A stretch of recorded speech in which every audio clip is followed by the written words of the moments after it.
There's a house tucked away in the heart of Riyadh, modest in appearance with sand-colored walls that blend into the streets surrounding it. To passers-by, it might look ordinary, its wooden door slightly chipped, its windows shaded by sun-bleached curtains, but anyone who steps inside would know it's anything but. This house isn't just a collection of rooms. It's a sanctuary, a hiding place, a fragile ecosystem of people who carry deep wounds and heavier stories. 4 people live here, and between the peeling wallpaper and mismatched furniture, they've found a refuge, an unlikely place where strangers slowly grow into something that almost feels like family. But the house itself is a little broken. A loose floorboard creaks in the hallway. The pipes rattle when the water runs too long. The back door sticks in the summer when the heat swells the wood. It's an imperfect place for imperfect people. A house not built for appearances, but for quiet survival. Sami never intended to become a caretaker. He wasn't even sure he knew how to care for people. After his father's funeral, Sami spent days alone in his childhood home, a place that had never truly felt like home. His father's possessions were cold and impersonal. Books on business, framed certificates, an expensive watch left sitting on the bedside table. Sami was 29 then, and the emptiness in those rooms pressed against his chest like a weight. His father had been a man obsessed with legacy. A man's worth is measured by what he leaves behind, he used to say.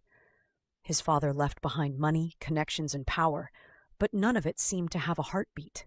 Sami stood in his father's study the night after the funeral and realized that no one had cried for the man. Not truly. No one had lost a piece of their heart when he was lowered into the ground. Sami didn't want that life. He didn't want to measure his value in bank statements and business deals. So when the inheritance came through, Sami sold the house and bought this modest building in the heart of Riyadh. It wasn't in the best neighborhood. The pipes groaned when the water ran too long. The ceiling in the hallway leaked every winter. But it was his. A house where life could exist, where something human could grow. He never expected it to become a refuge for others. He posted an ad for tenants not long after the renovations were done, small, discreet, offering affordable rent and privacy, no questions asked. He had enough money to survive without needing the income, but the house felt too large when it was empty. Raid was the first to arrive. Sami knew right away that Raid was running from something. He had a guarded look in his eyes, the kind of wariness you don't get from mere discomfort. It's the kind that comes from surviving something that should have broken you. Sami didn't ask questions. He handed Raid the key and told him, "Stay as long as you need." Nura came next. She was hesitant, clutching a canvas bag to her chest as she stood in the entryway. "I'm a writer," she had said with a small, forced smile, as if preemptively bracing herself for mockery. Sami didn't say much, just nodded and told her the rent terms. She relaxed slightly at his lack of judgment. Khalid was last. He didn't say why he needed the room, but Sami saw something familiar in his quietness, a kind of exhaustion.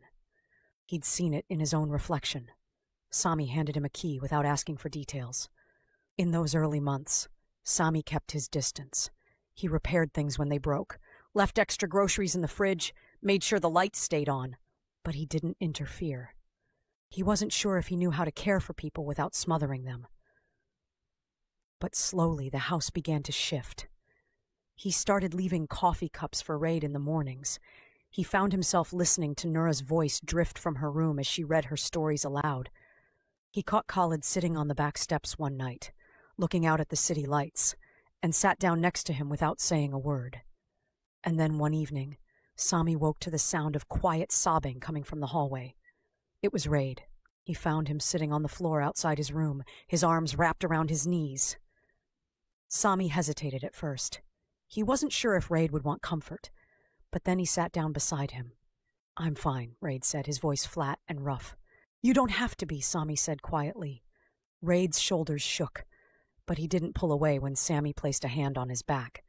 They sat like that for a long time, the quiet hum of the house wrapping around them, like a fragile kind of comfort.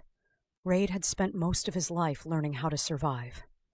The first time he told his mother he didn't feel right in his body, she smiled gently and said, "Everyone feels strange sometimes." When he insisted that he wasn't a girl, his father's response was less gentle. Stop this nonsense! The punishments started small. Extra chores, silent meals. When Raid kept pushing, the punishments escalated. By the time he was 16, Raid had learned the art of hiding. He stopped cutting his hair short. He smiled when his parents expected him to. He wore dresses at family events without complaint. His parents thought he was improving, but Raid was only waiting. At 19, he left. He packed a single bag and left a note on the kitchen table. His mother didn't call. His father didn't try to find him. The first few years were brutal. He slept on friends' couches, scraped together money through small jobs, and learned quickly how to disappear when people started asking too many questions. He bound his chest with whatever he could find, bandages, tape, until his ribs ached. He didn't care about the pain. He expected the house to be temporary. He didn't trust places or people. He expected Sami to eventually ask questions, but Sami didn't. He just handed Raid a key and said, "Stay as long as you need." Raid's room became a sanctuary. He painted the walls navy blue, dark, protective. He hung the trans pride flag on one wall, even though it made his heart race to look at it. But the house didn't reject him. Sami didn't reject him. When Khalid gave him a small plant, Raid almost refused it, but Khalid had smiled, shy and hopeful, and Raid took it. The plant sits by the window now, still alive, somehow. Raid is still learning how to exist without apologizing.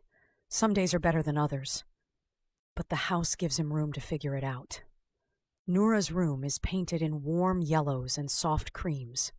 The window overlooks the small garden in the back, and she often sits there with a notebook on her lap, watching the light shift through the leaves. At 30, Noura is a writer, more specifically, a storyteller, a craft she fell in love with as a child but learned to keep secret after relentless years of bullying. Noura used to write love stories. Noura learned to hide her heart behind carefully chosen words. She was 7 when she wrote her first story. It wasn't complex, just a fairy tale about a girl who grew wings and flew over the desert. But when her teacher read it aloud to the class, Noura's cheeks had burned with pride. Afterward, the teacher patted her on the head. "You have a gift, Noura."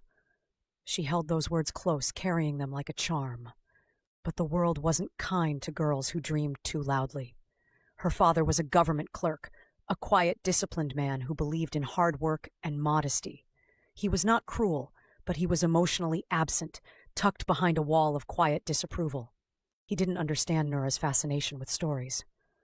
"You spend too much time in your head," he would say. "You should focus on something useful." Her mother was softer, but her warmth was conditional, offered only when Noura was quiet, well-behaved, and obedient. When Noura was 12, she left her notebook open on the kitchen table. Her father found it. "What is this?" "It's a story," Noura said. Her father's gaze darkened. "A love story?" "Not really." "Women don't write about these things," he said sharply. "Focus on your studies." That night, Noura tore the pages from her notebook and threw them away. But she couldn't stop writing. High school was a quiet kind of battlefield. Noura wasn't popular, but she wasn't invisible either. She hovered at the edges of social circles, polite enough to be tolerated, but too guarded to be welcomed fully. She tried to share once. During a break, she showed a short story to a girl named Amal, a story about 2 girls who fell in love beneath the shade of a date tree. Amal's eyes widened. "You wrote this?" "Yeah." Amal hesitated. "It's weird." Noura's stomach tightened, and kind of inappropriate. Amal's gaze sharpened. "Why would you write about that?" The next day, the whispers started. "Did you hear what Noura wrote?